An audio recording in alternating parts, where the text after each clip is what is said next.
Senhoras e senhores, está começando o quadro Quem Está Faltando do Êxito Cast. Sejam todos muito bem-vindos a mais um episódio do Êxito Cast. Eu sou a Nayara Mota, sou coordenadora da Câmara da Diversidade e Inclusão e esse é o quadro Quem Está Faltando. E aqui, quem é que está faltando, quem é que faltava no nosso podcast é a minha amiga Zuleika. Zuleika, seja muito bem-vinda e muito obrigada por estar aqui. Mayara, eu que agradeço. Você sabe que eu estou muito feliz por estar aqui. Eu que estou. Mas antes da gente começar, porque hoje o nosso bate-papo é sobre a importância do empoderamento da pessoa com deficiência, né? A importância disso tanto para a pessoa quanto para a sociedade, nível social, né? Mas antes da gente começar esse bate-papo, eu quero saber quem é você, o que você faz. Conta pra gente. Obrigada. O nome todo mundo já sabe, Zuleika Tani. E o que eu faço? Eu venho da área de educação. Tá. Trabalhei muito tempo na área de educação, inclusive em questão de estudos, né? Eu sou mestre em educação, tecnologias emergentes de educação. Olha que nome pomposo. Porque eu quis aprender a parte, né, de como operacionar. Chique. E fazer com que a tecnologia chegasse em sala de aula. Ai, que bacana. Isso é tão importante. Não é? Precisamos fazer isso na nossa sociedade, mas não é só depois que a gente já passou, continuar com isso. Sim. E eu entrei a inclusão entrou na minha vida. Eu digo que não fui eu que entrei, a inclusão que veio na minha infância. Olha. Eu tive um amigo, por sinal, todo mundo fala de Joãozinho, né? Era o meu amigo João. Joãozinho. O Joãozinho, quando eu estava na primeira série, ele teve câncer. E aí, quando ele veio toda a estrutura, eu fugia da escola para poder visitá-lo, porque ele não vinha na escola. E na época que eu estudei, gente, já era uma questão assim, ele é excluído, ele tem câncer, a doença é contagiante. Sim. A gente não pode nem chegar perto. Era meu amigo, que é assim, então, ele morava em frente da escola, eu pulava o muro da escola, olha como são loucuras, né, que a gente faz, só para ir falar com ele. Na verdade, isso é a força da amizade, né? Quando a gente sabe que a pessoa vale a pena e que, de fato, é nosso amigo, a gente não mede esforços mesmo. E se passa isso, eu também vou passar isso com ele e vamos embora. E não quer nem saber por quê. E não quer nem saber o porquê. Isso é amizade. Algumas vezes eu fui, estava fechado, porque ele tinha ido no hospital, alguma coisa, eu nem sei onde que ele tinha ido, não lembro. Enfim, voltava para a escola, ninguém me via, tá tudo bem. Até um dia que eu fui, bati na porta, a mãe dele abriu. Fiquei falar com o Joãozinho, quero falar com o João. Era o Joãozinho que eu chamava ele. A mãe falou assim, tá, mas cadê? Você veio com alguém? Eu falei, não, eu vim aqui só dar um oicinho para ele. Tá no horário do intervalo, enfim, não falei que tinha pulado o muro. Aí ela falou assim, eu vou ver se ele vai poder te atender. Porque ele tinha voltado do exame e tal. Tá. Na hora que ela falou que era eu, nossa, ele abriu os olhos, a gente foi, fiquei conversando com ele um pouquinho. Só que na hora que eu saí do quarto onde que ele estava, eu fui para a sala, estava a freira, eu estava com o colégio de freira, a freira, todo mundo na sala. Como você podia ter escola tal? Daí eu falei, só queria ver o Joãozinho. Não tomei bronca nem nada, chamaram meus pais, avisaram, e a partir daquele dia, quando eu queria ver o Joãozinho, uma freira me levava. Então, a inclusão, para mim, eu acho que é o meu ponto marcante. A partir dali, todo mundo olhava por igual. Tem uma frase que me marcou muito numa escola, que quando a gente estava dando aulas de sociologia, e os alunos perguntaram para mim assim, professora, mas você fala tanto dessa questão racial, e a gente está falando dos termos históricos raciais, eu falei assim, mas quantos professores negros tem na escola? E na época a gente falava esse termo, né? Daí eu virei para eles, eu nunca contei, porque eu nunca percebi. Daí falaram, não, mas espera aí, daí vem toda uma história, eu não estou percebendo a sociedade, apesar do que eu estou acreditando. Aí eu começar a ter outro olhar para a inclusão, para as pessoas que têm algo diferente que eu não tenho e que precisam de algo diferente. Então, eu costumo dizer que a inclusão entrou na minha vida dessa forma. Foi muito natural, até um ponto que um aluno me chamou a atenção. Ah, você é, mas e o resto da sociedade? Sim. Aí eu comecei a estudar e comecei a me dedicar para isso. Então, essa sou eu. E hoje você trabalha justamente com foco em pessoa com deficiência? Sim, eu não trabalho só com esse foco, porque, como eu falo, é todo mundo. Todo mundo. Ah, tá. Com inclusão, com então. Inclusão. Com inclusão. Não importa o que seja, qualquer pessoa que a gente... Para mim, são todos iguais. Então, se eu tenho que contratar, se eu tenho que conversar, que eu tenho que chamar para fazer uma parceria, qualquer coisa, não importa para mim. Eu nunca vou perguntar, você consegue isso ou aquilo? Não. Como que eu vou me adaptar para aquela pessoa poder estar lá? Exato. E é importante fazer um parênteses, Zuleika, nessa fala de todos são iguais, porque às vezes a gente está com um olhar tão bem Também não. A gente está com um olhar automático que a gente acaba não percebendo que está faltando ali. E aí, quando a gente fala... É porque eu estou falando isso porque tem muitas pessoas que acabam escondendo a sua discriminação e falando, não, porque é todo mundo igual para mim, e não levando em consideração a importância de fato de olhar que as pessoas são diferentes e que a gente precisa dar oportunidades para aquelas pessoas que não têm tantas oportunidades quanto outras pessoas que têm mais privilégios, né? Então, é importante a gente lembrar isso, que as pessoas são iguais, sim, mas que a gente precisa entender toda a questão de preconceitos estruturais que a gente tem na nossa sociedade, né? É bom quando a gente fala nisso, porque realmente, para nós, a gente fala que é tudo igual, mas essa diferença é importante, sim, até para como a gente está direcionando o nosso olhar e a nossa atividade. Então, saber. E sabe por que eu falo que todo mundo é igual? Porque, para mim, todo mundo é diferente. Eu sou diferente de você, eu sou diferente. Todo mundo é diferente. Cada um vai ter uma característica específica. Sim. E por que não respeitar a especificidade sem se importar qual que é? Nesse sentido do olhar, né? Que ele é diferente, mas o que você vai falar? O que você vai fazer? Mas ele vai ser produtivo do mesmo jeito, ele vai me entregar do mesmo jeito, desde que eu também consiga dar aquele suporte, né? Daí a gente entra para o empreendedorismo, trabalhar aquele ambiente para receber a pessoa. Sabe uma coisa que eu também aprendi muito, e também com essa questão de inclusão? Como é simples perguntar o que você precisa. Nossa, pelo amor de Deus. Mas só isso, gente. É simples, mas as pessoas não fazem. Não fazem, exatamente. Porque até tem uma questão com a empatia, que eu tô meio brigada com a empatia, tá? Eu também não, mas eu também não gosto. Também tô brigada com ela um pouco, que eu acho que às vezes a empatia, às vezes ela passa do ponto, assim. A empatia é se colocar no lugar do outro. Perfeito, para aí. Daí a questão de fazer pelo outro aquilo que eu queria que fizesse para mim. Tá vendo? Por isso que eu trouxe a Zuleika aqui para conversar com a gente hoje.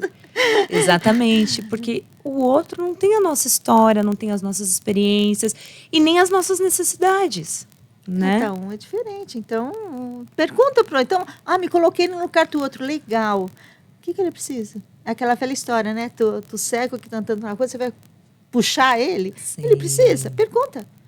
Pode se colocar no lugar dele. Olha, estou vendo que ele está com dificuldade. Será que ele está com dificuldade? Será que ele não parou para respirar? Pergunta. Acho que a comunicação resolve, assim, quase todos os problemas quando a gente fala de inclusão. Perguntar o que precisa. Exatamente. Inclusive, o Heitor, ele já gravou um episódio aqui com a gente. E nesse episódio ele conta que teve uma situação que o Heitor, ele é palhaço, né? Mas que teve uma situação que ele estava indo atravessar a rua, uma mulher chegou por trás, uma senhorinha, que você vai olhar, quem olha de fora fala assim, ai, tadinha, na boa intenção, mas às vezes daí vem a empatia demais, às vezes você acaba ultrapassando limites que não devem ser ultrapassados, né? Ela pegou ele pelo braço e foi puxando, falando, não, vamos, eu vou te ajudar a atravessar a rua, vamos que... Ela nem perguntou se ele precisava, ela nem sabia se ele de fato ia atravessar a rua ou não, mas ele atravessou, assim, porque ela puxou ele, né? E depois ele olhou para ela e falou assim, eu não pedi a sua ajuda, eu não preciso da sua ajuda. E ela ainda ficou brava com ele, ainda chamou ele de ingrato. Então, eu super entendo o que você está trazendo com essa questão de estar brigada com empatia, porque, de fato, às vezes a gente passa limites porque a gente acha na nossa cabeça de que... E aconteceu uma situação comigo também, que eu fazia teatro e era uma ONG que trabalha a inclusão, né? Então, eu fazia teatro com pessoas autistas, com surdos, e tinha uma menina lá que ela tinha uma deficiência física, e eu acho que também mental. E eu fazia uma cena com ela, e na hora que dava um start, eu puxava a menina. Todas as vezes eu puxava a menina. Até que a minha professora, que ela me ensinou muito assim sobre inclusão, ela olhou para mim e falou assim, Nayara, ela não precisa que você puxe ela. Ela sabe o que ela está fazendo. Aquilo me deixou tão sem graça e me colocou no meu lugar, do tipo, eu não perguntei se ela queria minha ajuda, eu não perguntei se ela queria ajuda para entender o horário, o momento que ela entraria.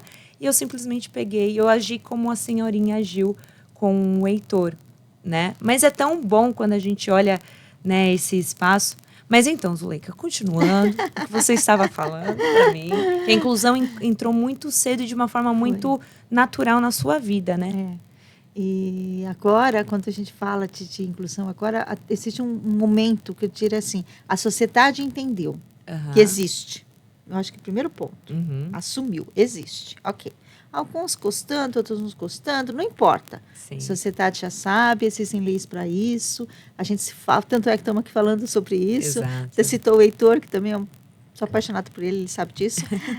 O que acontece agora? É o momento das empresas também saberem como perguntar, né? Como fazer? Como fazer? Como que pode colocar dentro de uma empresa? Eu acho que tem que ter uma estruturação de educação mesmo, educação voltada para isso. A empresa contratou alguém, tirou todos os bloqueios, conseguiu... Bloqueios que eu falo assim, era um cadeirante, tem uma rampa, então tirou todos os bloqueios que poderia ter. Resolveu, tem um cadeirante, tem a rampa, conseguiu, tem estrutura, contratou, ótimo. Ele começou. E as pessoas que estão à sua volta? Como que eu trato essa? Porque a gente está falando de um cadeirante, às vezes o cadeirante ele é autônomo, não precisa. Às vezes precisa de alguma coisa. Sim. Tem que perguntar. A gente pega um autista. Nossa, quantos autistas que tem por aí que a gente vê, hoje a gente já encontra em lugares que nós estamos indo e ele está atendendo o público. Sim. E por que ele está atendendo o público? Porque aquele tipo de autismo, aí ele tem essa sensibilidade, ele consegue, por exemplo, ter o barulho. Tem autista que não pode ter barulho. Sim. E que Então, precisa daquela salinha, daquele momento para ele... Eu esqueci o termo que se usa, mas para ele se reenergizar, vamos dizer assim, né? Então, como que a empresa contratou qualquer tipo. Conseguiu, ok. E agora? E as pessoas que estão à volta? Por exemplo, e vou falar também de autista, porque eu entendo um pouco mais, gente. Eu não sou especialista em nenhuma das áreas, mas a gente acaba aprendendo, estudando muito. A gente gosta de estudar, né? Sim. E é um tema que nos atrai. Tem autista que ele precisa ter uma pessoa de referência.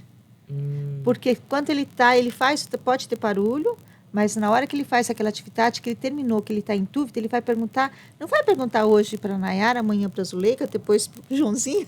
Sim. Não, ele tem que ter uma referência. E essa pessoa que faz a referência, ela precisa ser ensinada como fazer isso. Então, acho que é esse momento que nós estamos. As empresas têm que fazer, a sociedade já percebeu que pode fazer. Sim. E tem um outro fator, tá? Eu gosto de misturar tudo. Não, adoro. É isso mesmo o jogo desse episódio aqui. As famílias pararam de esconder. O que é muito importante, né? Eu tinha vergonha de ter um filho que nasceu de um jeito diferente. Hoje já se fala, fazem festa, tiram fotos, publicam em todos os lugares possíveis e imaginários que está acontecendo, porque deixou de ser algo ruim, a minha culpa que meu filho ou minha filha nasceu de um jeito... Não tem culpa, não tem nada. Sim. Então, a sociedade percebeu isso. Então, eu acho que o apoio da família. A escola já tenta também como que isso está colocando em sala de aula e chegando na empresa. E aí, eu vejo assim um movimento... É formiguinha ainda, mas eu já vejo um movimento nos 3 polos. Na família, Sim. na educação e na empresa. Então, esse jogo assim que está... Cada hora a gente troca assim, os dados, que lado que eu estou no momento. Sim. Eu acho que isso está sendo muito interessante. Você acha que todo esse movimento está acontecendo porque as empresas perceberam também que a inclusão aumenta o faturamento dela? Dinheiro. Hoje a gente pesquisa mais.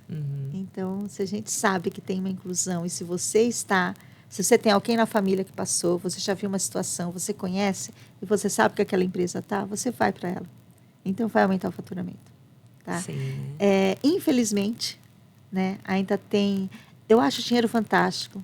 Sabe? Dinheiro é algo muito bom na sociedade. Todo mundo deveria ter acesso ao dinheiro e destravar essa questão de dinheiro... De tabus. De tabus, né? É o dinheiro que não... Tudo que a gente está fazendo hoje é o dinheiro que está aqui. Então, não é pelo dinheiro. Pelo que ele nos proporciona, sim, é legal. Exato. Agora, não é só o dinheiro. Não é só o lucro. É o lucro e as pessoas. Só tem dinheiro porque as pessoas estão lucro para constrói isso. E as empresas só começaram quando teve a lei. Até então não tinha. Agora que tem a lei da inclusão, então começou-se a falar mais. E é esse momento que nós estamos agora. Tem a questão do dinheiro? Tem. Consegue mais? Consegue. As pessoas vão valorizar quem está apoiando a inclusão? Vão. Legal. E como você vai fazer tudo isso, né? Esse choquinho de dados que a gente tem por aí. Sim. Independente da intenção, que bom que estão contratando, né? Sim. E você acha que, bom, as empresas, elas têm esse olhar já, né, da inclusão, talvez não o olhar da importância disso, mas que elas precisam fazer porque senão elas vão pagar multa, né? Uhum.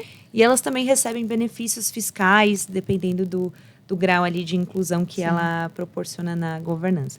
Mas e a pessoa que vai ser contratada? Que aqui a gente vai falar sobre a importância desse empoderamento, né?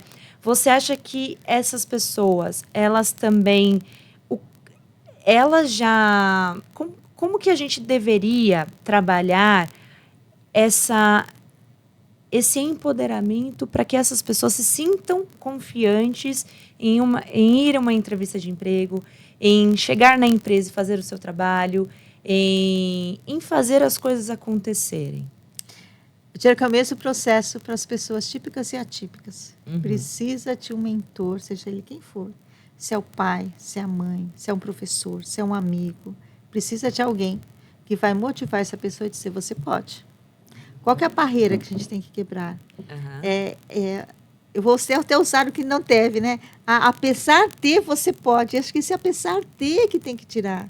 Porque todo mundo tem capacidade, existe emprego para todo mundo, formas para todo mundo agir. Um vai mais para um lado, outro faz mais para o outro. Sim. A gente fala em questão de surdez, por exemplo. Tem pessoas que são típicas e que, quando começa a gritar muito, ai, doeu o ouvido. Imagina outra pessoa. Então, adaptar, é saber exatamente que existe. Uhum. A pessoa, ela precisa entender o seguinte, que não importa o que a sociedade fala, isso vale para qualquer pessoa. Sim. Não importa o que a sociedade fala, cada um sabe o valor que a gente tem.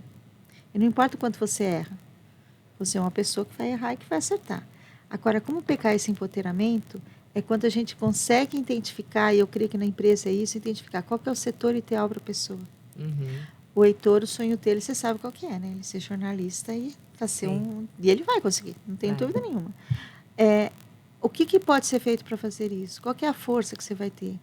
Então, é trabalhar, é acreditar, é trazer você... Aqueles que podem ler ou vão ouvir o livro, ou vão ler o livro, não importa, mas livros que tragam empoderamento, que percebam que isso é real, que isso está na nossa mente, que a gente pode mudar, que é possível, seja a pessoa quem for. Sim. Não importa nem a idade, né? Você tem que fazer com que ela vai acostumando. E aí eu acredito que esse empoderamento é como conosco também, né? Dia a dia, todo dia falando, todo dia vendo. E eu vou assim, dicas de emprego. Eu adoro dar dicas de emprego. Aham. Quem fala comigo e me procura, eu faço isso. Vamos fazer um teste? Que teste? Chama qualquer pessoa que você está na sua casa e pede para ela começar a te fazer pergunta. Voltada para o emprego. Qualquer pessoa. Sim. Um irmão, um tio, um pai, mamãe, quem está por perto? Vem cá, você está sem vacinado? Vem cá, se você tivesse uma empresa, o que você ia querer saber de mim? Você vai treinando, você destrava. Até mesmo um amigo, né? Às vezes os pais já estão muito fora do mercado há muito tempo, às vezes um amigo. E a partir daí, primeiro que a pessoa vai identificar quantas coisas boas que ela... Sabe aquela pergunta? Quais são suas qualidades? Não sei. Quais são os seus defeitos? Daí todo mundo fala, sou perfeccionista. Lembra? Sim, sou perfeccionista. Então, ser real, né? Se conhecer, ter o autoconhecimento. E uma busca de autoconhecimento para qualquer pessoa, não? Sim. Independente de qualquer. Então, o empoderamento que a gente fala deles, eles precisam ter, sim, acreditar que eles têm potencial. Você acha que esse empoderamento ele poderia ser mais natural ou até mais... não é exatamente essa palavra que eu gostaria de usar, mas você acha que o desenvolvimento do empoderamento dessa pessoa, ela se torna mais fácil quando os pais param de tratar essas pessoas como nenéns, por exemplo? Sim, com certeza. Toda pessoa ela precisa identificar o momento da sua autonomia. Esse é um problema que a gente tem sério com a família, porque qual é o momento dessa independência? Quando a família começa, ela sabe que ela vai ter que cuidar dessa pessoa, um pouco mais além de ser criança, de ser adolescente. Uhum. Qual que é o momento que ela tem que se tirar? E é essa a grande dúvida da família. Porque ela acaba se acostumando um período maior de cuidados. Daí quando fala ela vai ficar sozinha, sabe aquela, ai, tá saindo de casa, o que eu vou fazer? Os pais, e aí também vou falar não só dos pais, professores, a gente tem professores também. Vai passar para a próxima sala? Não. Então eu também vou. Não sei se você já percebeu isso, mas tem eu quanto coordenadora. Faz muito tempo que eu não vou à escola, Zuleika. Então, assim, não me lembro. Não me lembro. Mas quanto coordenação, vai ter atribuição de aula. Daí tem os professores que falam assim, mas esse aluno, eu já estou acostumada com ele, eu sei que ele me respeita. Então, o aluno foi para a 5ª série, eu sou professora de português, agora é 5º ano, né? Falando do professor de português, então eu vou para o 6º. Para você ter uma ideia, na minha época era 5ª série ainda. A minha também, né? Tá aí agora que eu falei que... Eu estou no primeiro ensino médio, não, mas se ele me acompanhou, ele está no primeiro, eu quero dar aula de português agora para o 2º na série e ter esse aluno. Então, não é só os pais. Toda... A sociedade tem que falar para esse... Olha, você tem condições de ter, você pode ir e você vai, solta. Aquela história de mãe e pai, né? Solta o filho para o mundo, todo mundo, incluindo quem tem alguma, que são considerados alguém atípico. Porque é até uma forma de egoísmo, né? De uma certa forma, porque você cria uma dependência emocional, talvez, com aquela pessoa, e você fica, quando você tem toda essa questão de colocar a pessoa dentro de um plástico bolha para ela não se machucar, na verdade você está satisfazendo um ego seu, uma vontade sua. Daí volta naquilo que a gente já conversou. Pergunta, né? Mas às vezes você não tem que perguntar, porque às vezes nem a pessoa sabe que ela precisa. Então você precisa se conhecer também, entender por que está criando essa dependência e entender que a maior forma de amor e respeito que você pode oferecer para aquela pessoa é ela seguir a sua própria vida com seus próprios passos e não fazer aquilo que você quer que ela faça. Essa é a parte mais difícil para qualquer pessoa, né? Gente, por favor, mãe, pais, professores, tios e tias, né? Sim, também. Por isso que se fala muito dessa questão, dessa expressão capacitista que eu acho, que eu ainda vejo que é muito utilizada, até mesmo tem um apresentador muito famoso que tem um filho atípico e que ele continua utilizando, apesar de já ter recebido muitas críticas de profissionais, né? Que falam, meu filho é especial. Tudo bem, todos nós somos especiais, mas quando você bate nessa tecla que o seu filho é especial, você acaba colocando ele num patamar, num pedestal, como se ele fosse inalcançável, como se ele não pudesse fazer as coisas que ele quer, porque ele é especial e todo mundo está ali para servir ele. E, na verdade, não é bem assim que funciona, né? Então, todos nós somos especiais, o seu filho também é especial, mas ele precisa seguir a vida dele. Pronto. Verdades sejam ditas, né, Zuleika? Exatamente. Por mais que doa. Não estamos dizendo que é fácil. Por mais que doa. Não é dizendo que é fácil. Mas é o que a gente tem que fazer. Você acha que o autoconhecimento ajudaria os pais? Com certeza. Isso eu não tenho dúvida. Eu acho que o autoconhecimento, assim, para tudo que você perguntar, eu vou falar, autoconhecimento é a solução. Sabe por quê? Você para de pensar o que a sociedade está falando e você é do jeito que você é. Sim. Se vai gostar ou não, eu vou fazer aquilo porque uma pessoa falou, porque outra pessoa fez cara feia. Não, você é o que você é. Você vai errar, você vai acertar, tá tudo bem. E o seu filho, a sua pessoa que você ama, porque a gente ama demais nossos filhos, nossos sobrinhos, nossos netos, seja lá quem for, Sim. pais. A gente ama demais. Sim. Então, aonde está o que eu vejo o problema, e assim, uma sociedade em geral, qual que é o limite? Até onde que eu posso ir com a outra pessoa, meu amor com a outra pessoa, até onde eu posso ir, até onde que eu... E aí a gente volta para um ponto que pode ser até um pouco polêmico, né? Mas, às vezes, o amor demais também prejudica. Porque aí o amor demais, ele vem com toda essa questão... Na verdade, é um amor demais fantasiado de uma dependência emocional, de traumas que você tem, que são mal resolvidos, né? E que você precisa resolver isso para que...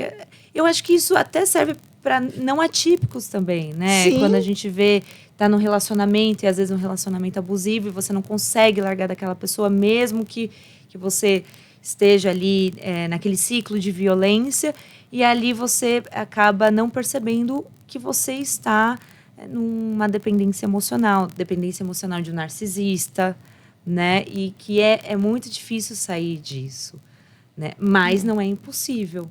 E aí, através do autoconhecimento e até uma rede de apoio. Você acha que nessa circunstância, a rede de apoio também é muito importante? De uma pessoa que você é mãe de um... De 2 meninos. De 2. E eu chego e falo assim, Zuleika, tá na hora de... Por favor, corta esse cordão umbilical. Deixa viver. Você acha que isso é importante também? Sim. E geralmente quem tá esse toque é alguém que não é da família, né? É? Geralmente quem tá esse toque, quando percebe que tá demais, é alguém que tá do lado de fora. E não tô dizendo que vai ser o médico, que vai ser o psicólogo, que vai ser o professor, não. É alguém que, às vezes, se encontra na rua, Uhum. tá chutando alguma coisa, tá vendo tal, e você faz alguma coisa que quem passa fala para você, ele precisa disso. Só que você tá tão entretida naquele momento de atendimento que você nem escuta, porque os sinais estão por aí. As pessoas mostram e falam e apresentam. A própria pessoa que está naquela situação de você, por exemplo, empurrar uma cadeira, ou de você, quem tem TDAH também, alguém chegar para você e falar, olha, eu acho que você tem TDAH, já em fase adulta. Quantas pessoas hoje a gente não vê falando, nossa, eu fui fazer um diagnóstico e descobri agora que eu estava que aquilo que eu fazia não era porque eu era né, folgado, sem juízo, é porque eu tinha álcool e que eu não sabia que eu tinha. Porque alguém de fora falou e identificou. Então, esse momento espetacular da sociedade. Gente, eu falo muito do lado positivo. Não é que a sociedade é flor de rosa, né? Tem muita coisa ruim aí por aí, a gente sabe o que acontece, e ruim no sentido de não ver, de não ajudar, de não fazer. De tampar os olhos e... Mas tudo isso a nossa história já mostrou. A gente já sabe disso. Se for falar de preconceito racial, por exemplo, a gente continua, se está no meio da noite, está numa calçada, tem 2 pessoas vindo, tá de uma cor, uma de outra, você vai dar preferência por uma das duas, dependendo da sua cor. Eu tive conversando encontrei uma pessoa, a primeira vez que eu conheci, começou a bater papo e tal, ela falou para mim, assim, você sabe que eu tenho um preconceito, e ela é branca, uma senhora, não sei quantos anos, sei lá, uns 60, 70 anos, não sei a idade dela. Ela falou, sabe que eu tenho muito preconceito racial? Eu falei, nossa, sério? Mas por quê? Como falou, né? Empatia. Eu me coloquei no lugar dela, mas por quê? Porque eu fui adotada e minha família inteira são pretos. Só eu sou branca. Então, às vezes, eles vão em algumas festas, eles não me convidam, porque lá só vai ter os pretos. Eu nunca tinha pensado nisso. Nunca. Né? Tem uns 3 meses que eu vi isso. Então, não importa. O que você pode fazer? Como que você vai estar nessa situação? Você vai resolver. No caso dela, eu nem sei que lado que ela iria. Porque já que a família dela e ela como é que ficaria essa situação? Se nós temos essa questão que a história nos conta, não preciso falar mais dela. Preciso falar do que está novidade. O que é novidade? Essa mudança cultural, de pensamento, que a gente consegue transformar. É possível, a gente vê acontecer. Eu tinha... Já está no andar de cima, já faleceu, um primo autista. E eu lembro do meu primo, primo do meu primo, tá? Então, primo de 2º grau. O meu primo, ele... É primo. Ele falava quando ele era pequenininho, que ele queria fazer suas necessidades, né? Ele falava, mas deixa ele vai fazer aqui na rua. Não, porque apesar que os médicos diziam que ele ia durar pouco tempo, ele falou, não, mas quando ele estiver grande, se ele ficar fazendo na rua, ele vai ser preso. Então, ele tem que aprender desde agora.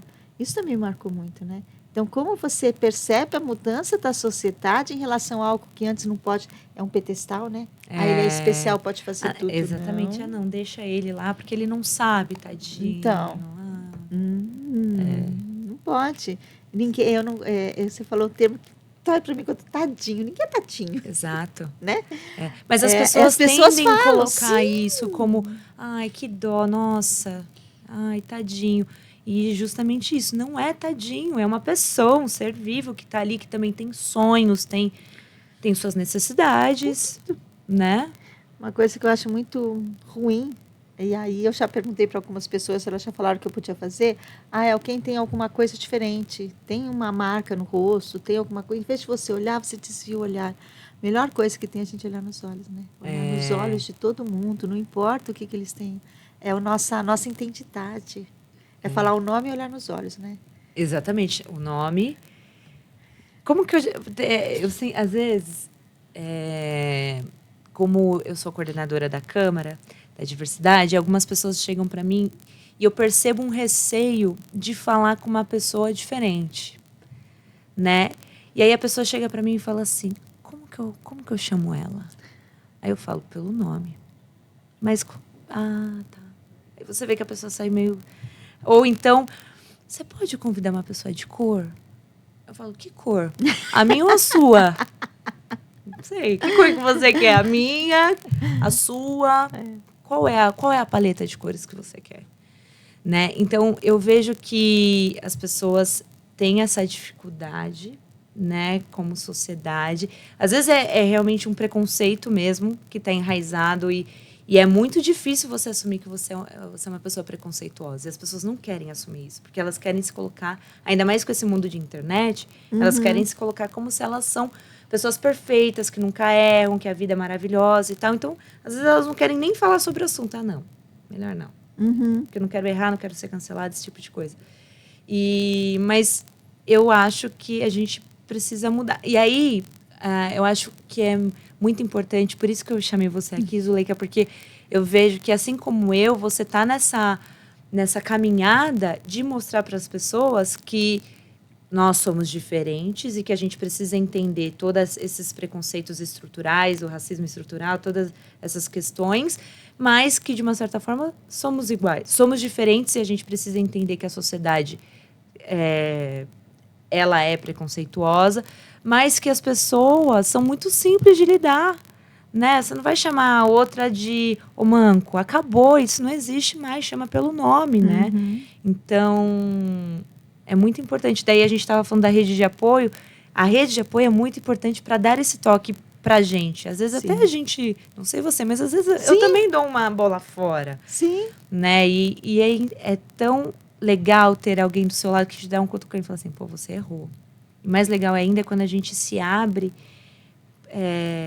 quando a gente tem humildade suficiente para admitir que a gente errou mesmo, né? Falar, errei mesmo. Comunicação de novo, né? Comunicação de novo, né? Pergunte. Pergunte. Fala, nossa, você reparou que você fez isso? Tem eu não vou saber, é um comercial de uma série. Tá? Não sei nem qual é o nome da série, mas ela fala assim... Não admito. Tô brincando. Peraí, não sei, mas eu lembro de uma frase que ela fala assim, é uma policial branca e estava conversando com a policial preta. E tá aí ela fala assim, eu quero... Não sei que situação que foi, porque eu não assisti tal episódio. Só um pedacinho ali, né, tá propaganda. Será que é Brooklyn Nine-Nine? Não sei. Eu não sei. Vamos lá. Vamos dar essa informação. Não sabemos se é essa. Aí ela fala assim que ela quer que existe muitos pontos cegos no racismo, né, no preconceito, que ela não conseguia ver. Tá aí a branca fala assim, a policial branca fala assim, mas eu quero saber, porque eu quero entender. Então me conta o que aconteceu, porque eu não entendi. Por que você considerou... Porque para mim não foi o preconceito. Não dela, de outra pessoa que fez com a outra. Foi isso que eu entendi. Isso me chama muita atenção. Porque quem está sofrendo é que sabe. Exatamente. Então, pergunta, fala, conversa. Poxa, errei. E podia ter sido ela que falou, nossa, eu fiz isso, eu não percebi que eu fiz isso. Exato. Até preconceito assim, de cultura, né? A questão de mulher que tem que ficar em casa e tomar conta da casa. Às vezes a pessoa não percebe isso. Sim. Que está fazendo, que está acumulando o cargo de outra pessoa, né? Por que não percebe? Porque a mãe não fala, o filho não faz, o marido não faz. E às vezes é só falar. Exato. Tudo na vida. Comunicação, vou voltar para isso. E eu acho que o empoderamento, e aí mesmo as pessoas, qualquer pessoa, típica e típica, tem que falar. Nossa, estou com medo de ir na primeira entrevista. Estou com medo de falar. E se ele me perguntar... Você acha que ser vulnerável é a chave de tudo? Né? Todo mundo fica com medo de ser vulnerável, é isso aí. Exatamente, né? E é interessante você trazer esse ponto. Você acha que de repente, as pessoas... Por exemplo, nós mulheres, né? Às vezes a gente cansa de falar para um homem o que é machismo. Você não cansa? Não. Não? Eu não canso. Às vezes eu canso de falar para ele, pô, você não tá deixando eu falar. Pô, você não tá respeitando os meus limites. Pô, tu passou a mão na minha bunda. Às vezes cansa dizer o óbvio, né? Então, às vezes a gente também... A internet... O que eu quero dizer é que, às vezes, a internet está aí também que pode nos trazer informações de pontos básicos, né? De pontos que são importantes para o bem-estar, para a nossa convivência e bem-estar na sociedade, né? Sabe por que eu não canso? Porque eu sei que se eu não fizer, vai ter uma mulher que vai ficar quieta e não vai fazer. Ah, boa! Tá vendo, Nayara? Eu não me canso. É verdade. Toda vez que eu vejo alguma coisa, eu vou falar, eu vou... E só que também é assim, né? A gente se protege. Se a gente está numa situação que só tem 2 pessoas, você se afasta e agora se tiver outras pessoas que você se sente segura, eu não canso. Porque tem muita gente que não sabe, tem muita gente que faz de propósito, tem muita gente que tem um preconceito e não quer ir atrás, mas ele vai me ouvir. Porque eu vou falar de novo, de novo, de novo. Sim. Eu sempre acreditei. Lembra? Ó, Mitati, vou falar só da Mitati, tá? Lembra da tapuada que a gente tinha que fazer repetir? Sim, Até hoje a gente faz conta de cabeça. Que a gente aprendeu. Então, a repetição para determinadas coisas é importante. Boa. Então, eu repito sim. Eu não canso. Então, não cansem também. Tá, mas sabe, diversidade de pensamentos, mas vamos lá, é isso que importa. Que isso foi muito importante, porque eu me vejo num momento da minha vida em que eu olho para... Falo assim, eu tô cansada dessa mesma situação acontecendo. Mas ainda assim eu acabo falando, né? Às vezes a gente explode. Mas isso é muito interessante, porque eu vejo que tem muitas outras pessoas que também estão cansadas. E aí, o que eu acho que essa reflexão, esse outro olhar, é importante também, do tipo, tá cansada, mas se você não falar, talvez outra pessoa que não tem essa coragem de dizer, ela vai sofrer calada. Né? Então, fica aí a reflexão. Zuleika, olha, nosso episódio está chegando ao fim. Passou rápido. Nossa, passou muito rápido, né? É verdade. Passou muito rápido. Mas eu queria perguntar para você se tem uma frase, uma reflexão que você gostaria de deixar para quem está nos assistindo ou ouvindo. Nossa, profundo. Profundo. Eu costumo dizer uma frase que ela é... Eu não vou nem falar qual é o nome de quem escreveu, porque eu já vou adaptá-la. Ah, tá bom. Tá bom? Ótimo. Então, todo mundo vai saber qual que é. Tânia Zuleika. Vou falar como é minha, tá? Tá. Sabendo que era possível, foi lá e fez. Não fica esperando pelos outros. Não fica achando que não dá para fazer. Faz. Vai na entrevista do emprego. Vai buscar o que você quer. Vai atrás do seu sonho. Não para. Sabendo que era possível. Vai. Sim. Não pensa no negativo. Também aquela outra história, não você já tem. E outra, se receber outro não, que bom que eu recebi outro não, então eu vou tentar outra coisa, vou tentar outras portas, né? É aquilo da lâmpada, né? Quantas vezes que ele teve que fazer a lâmpada, tentar a lâmpada. Isaac Newton. O pessoal fala que é 100 e foi na 99, foi na 1. Gente, não imagino quanto, 7 mil, 10 mil tentativas para chegar numa. Sim. Sim, tá ali, ó, esperando a patente na porta. Você vai abrir ou não? Exatamente, exato. Insista. Zuleika Tani, quem quiser saber mais sobre você, quem quiser conversar com você, quem quiser acompanhar você ou o seu trabalho, onde as pessoas podem te encontrar? Instagram. Zuleika Tani. @Zuleika Tani. Isso. Zuleika com Z e C. Isso. Né? Zuleika com C. _ oficial. Zuleika Tani _ oficial. Eu tô numa foto olhando assim pro céu, agradecendo e muito feliz da vida. Olha lá. Então, tudo que vem com a gente. Então, a gente viu aqui, nesse episódio, a importância do empoderamento para os atípicos e não atípicos. Adorei essa... Como que fala? Esse termo. Vou utilizar a partir de agora. Atípicos e não atípicos. E a importância também da sociedade ter este olhar realista sobre o problema. E se na dúvida de como chamar alguém, pergunte sobre as necessidades do outro, pergunte. E esse foi mais um episódio do quadro Quem Está Faltando. E agora não está faltando mais. Muito obrigada, Zuleika. Um beijo para quem está nos assistindo. Um grande beijo e até a próxima.